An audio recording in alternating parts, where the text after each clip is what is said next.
vamos falar sobre a criação de atividade de serviço. Então, a atividade de serviço a gente pode criar aqui de teste um modelinho novo. Eu vou excluir aqui as atividades existentes. Ela fica aqui, ó, no lado direito, do lado de atividade, tem uma setinha. Então, você vai clicar na setinha, vai escolher aqui a opção serviço, vai arrastar para a janela. Aqui em serviço você pode dar um nome para ele. Então, vou colocar aqui integração. Dentro de integração aqui, eu vou selecionar a atividade de início e vou finalizar ela aqui também. Então, vou salvar. Aqui, quando eu clico em integração, a gente tem algumas propriedades aqui. O nome da atividade que eu quero e as opções automatizada e imediata. Então, eu posso marcar aqui imediata. Eu vou escolher aqui uma mensagem, que é a mensagem que vai acontecer. Nesse caso, ela não tem tentativa, então ela vai gerar a partir do momento da execução dessa atividade. Então, eu iniciei a atividade, caiu na integração, independente do que acontecer, ele avança.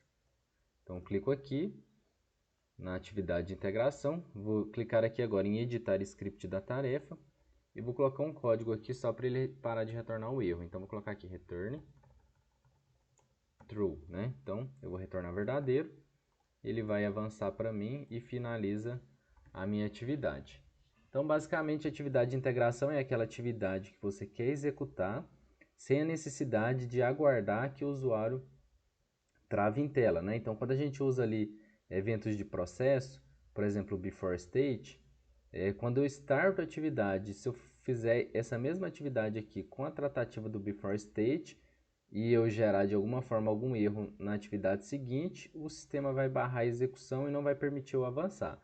Nesse caso não, nesse caso ele permite avançar, cai na atividade de integração que vai acontecer de forma independente pelo sistema e se der, nesse caso aqui, independente do que acontecer, ele vai avançar, porque a gente escolheu uma execução imediata. Quando a gente escolhe execução automatizada, eu posso definir a quantidade de tentativas que eu quero. Então, eu vou definir aqui 3 tentativas a cada 1 minuto. E a mensagem de sucesso, ela permanece aqui. Como eu escolhi aqui uma execução automatizada, eu preciso agora definir como que vai ser o meu fluxo de captura de erro. Então, o meu fluxo de captura de erro acontece dessa forma. Dentro da atividade normal, do lado direito, eu posso clicar na setinha, escolher esse sinal aqui que é um raio, captura de erro. Eu vou clicar nele e jogar em cima da atividade de integração. Geralmente acontece esses bugs aqui, eu salvo a atividade, né, porque ele deve aparecer a janelinha amarela na frente. Eu vou fechar ela aqui e vou abrir novamente. Agora ele apareceu aqui na frente, eu vou puxar e arrastar para o canto aqui, só para ficar fora do texto. E aí eu posso fazer de duas formas, né? Eu clico aqui na bolinha e puxo uma atividade, ou então eu crio a atividade e arrasto a seta depois. Então vou clicar aqui em atividade, né? Eu vou renomear para tratar erro. Agora a tratativa de erro, basta eu definir o próximo fluxo. Nesse caso aqui vai ser uma finalização da tarefa. Mas eu posso também devolver a tratativa do erro para a execução aqui, ó.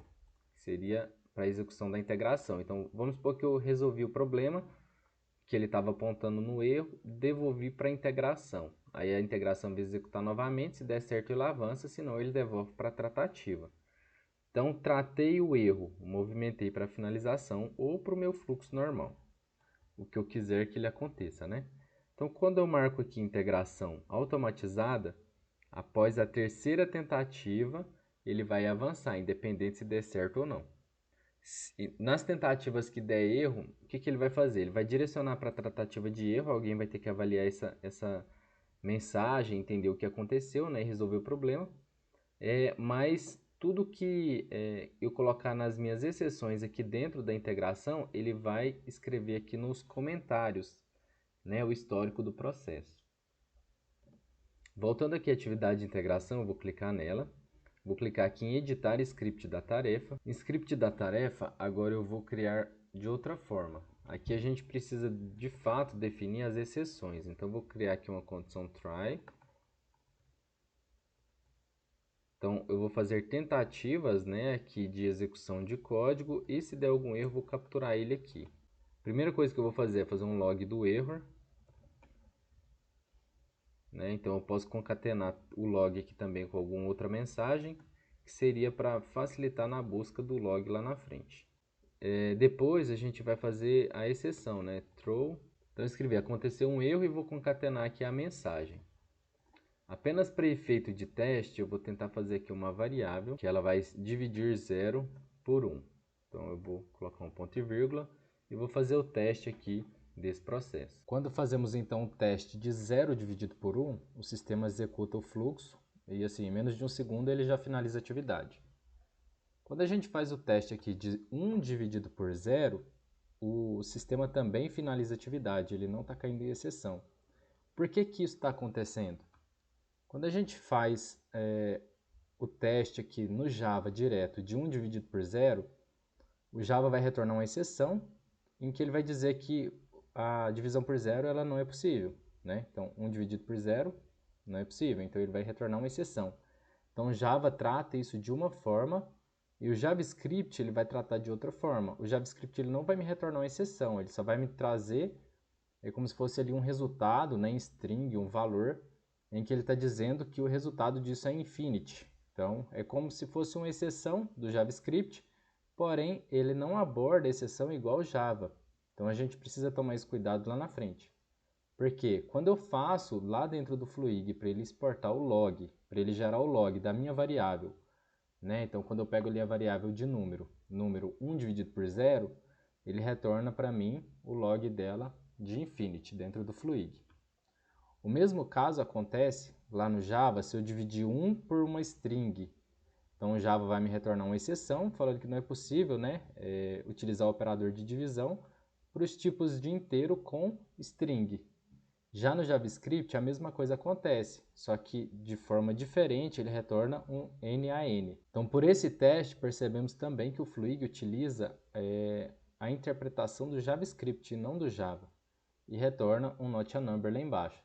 Então quando a gente tenta, voltar aqui no slide, quando a gente tenta fazer divisão de 1 por 0, o Fluig está entendendo que o valor que ele está tentando avançar é um inteiro ali, um texto, né, um string.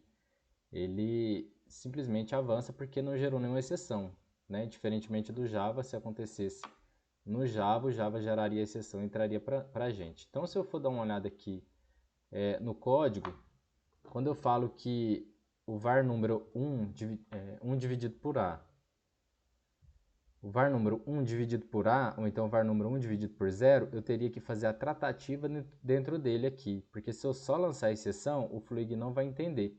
Né? Se eu capturar o erro e lançar a exceção, ele não vai chegar nessa etapa de erro, porque ele vai entender que o número de 1 dividido por 0 é igual a infinity, ou igual a not a none, ou qualquer outro texto. Né? Então ele não vai entender e vai aceitar isso como vai tratar isso como sendo aceitável e vai avançar. Porém, a gente entende que isso aqui é uma exceção que deve ser tratada. Então, como que você faria isso? Você precisaria fazer a verificação se número é igual a infinity, aí eu posso lançar uma exceção, ó, você está tentando dividir por 0. Ou então, se o número for not a number, né, então eu lanço outra exceção, né, você está tentando dividir utilizando um texto com número. Então, assim, uma desvantagem dele usar um interpretador como JavaScript é você ter que fazer essas tratativas que no Java não precisaria, né? Mas enfim, aqui, quando a gente vai com o resultado com as tratativas, então beleza, eu fiz essa tratativa, apliquei aqui algumas condições para forçar a geração de uma exceção, o Fluig agora ele vai rodar a atividade normalmente como eu desenhei. Então quando cai numa tratativa, ele já direciona para eu fazer a tratativa do erro, né? O tratar erro.